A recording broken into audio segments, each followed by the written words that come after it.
का मौसम था। पहाड़ों पर बर्फबारी हो रही थी और ठंडी हवाएं हर किसी को अपने घर के अंदर रहने पर मजबूर कर रही थी। गांव के लोग ठंड से ठिठुर रहे थे। चाचा, इस बार तो ठंड के मौसम में मजा ही आ गया। भगवान ने ऐसी बर्फबारी की है कि इंडिया को स्विट्जरलैंड बना दिया। बात तो बिल्कुल सही कह रहे हो, लेकिन हम बुजुर्गों का भी तो ख्याल रखो भाई। हम लोग दिन रात ठंड की वजह से जो है ठिठुरते रहते हैं। तो आओ सब लोग मकरंद काका की दुकान पर आग जलाकर बैठते हैं और वहीं गप्पे मारते हैं। आपको भी ठंडी नहीं लगेगी और हम लोग सर्दी का मजा भी ले लेंगे। हाँ हाँ, ये सही रहेगा। चलो चलो। वो सभी लोग मकरंद काका की दुकान पर आग जलाकर तापने लगे। उसी गांव के एक प्रतिष्ठित और बड़े घराने में एक नई बहू का स्वागत किया गया। चाचा, ठाकुर साहब का परिवार कितना बड़ा है। ऐसा लगता ही नहीं कि सिर्फ इनका एक परिवार रहता है इस गांव में। ऐसा लगता है जैसे ये गांव दो भागों में बटा हुआ है। एक हिस्से में हम लोग रहते हैं और दूसरे हिस्से में इनका पूरा परिवार। अरे कम से कम ठाकुर साहब की वजह से हमें दावत तो खाने को मिलती है भाई। इतना बड़ा परिवार है। कभी किसी का जन्मदिन होता है तो कभी किसी की शादी की सालगिरह होती है। ये परिवार गांव के सबसे अमीर और प्रभावशाली परिवारों में से एक था। इस घर के मालिक ठाकुर रणवीर सिंह गांव के प्रधान थे।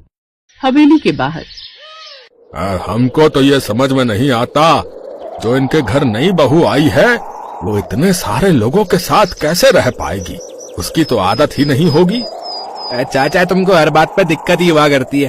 अरे बहू की समस्या है, वो खुद निपटा लेगी। उनका इतना बड़ा परिवार है, तुम काहे को परेशान हो रहे हो। राधा जो शहर से आई थी, उसे इस विशाल परिवार का हिस्सा बनना था, लेकिन ये आसान नहीं था। उसकी 50 नंदे थी, जिनमें से हर एक का अलग अलग स्वभाव और अनोखी आदतें थी। चलो अब बहुत हो गया स्वागत।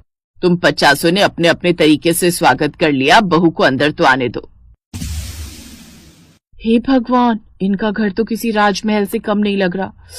इतनी बड़ी बड़ी झूमर, इतनी बड़ी बड़ी लाइट मैंने अपनी जिंदगी में पहली बार देखी है। बाहर इतनी बर्फबारी हो रही है, लेकिन महल के अंदर तो ज्यादा ठंडी नहीं लग रही। क्या हुआ भाभी, क्या सोचने लगी? मैं ये सोच रही हूँ कि आज के जमाने में ससुर जी ने मेरी 50 नंदे कैसे पैदा कर दी। अरे बुरा मत मानना, मैं तो मजाक कर रही हूँ।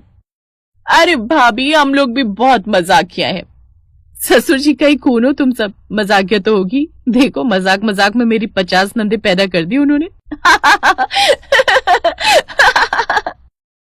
इस तरह राधा को हर कोने से प्यार और अपनापन मिला। तुम सब ऐसे क्यों घूर रही हो मुझे? कुछ नहीं भाभी, बस ऐसे ही। देखो राधा, हमारे घर में रहना आसान नहीं है। यहाँ सबकी अलग अलग पसंद और नापसंद है।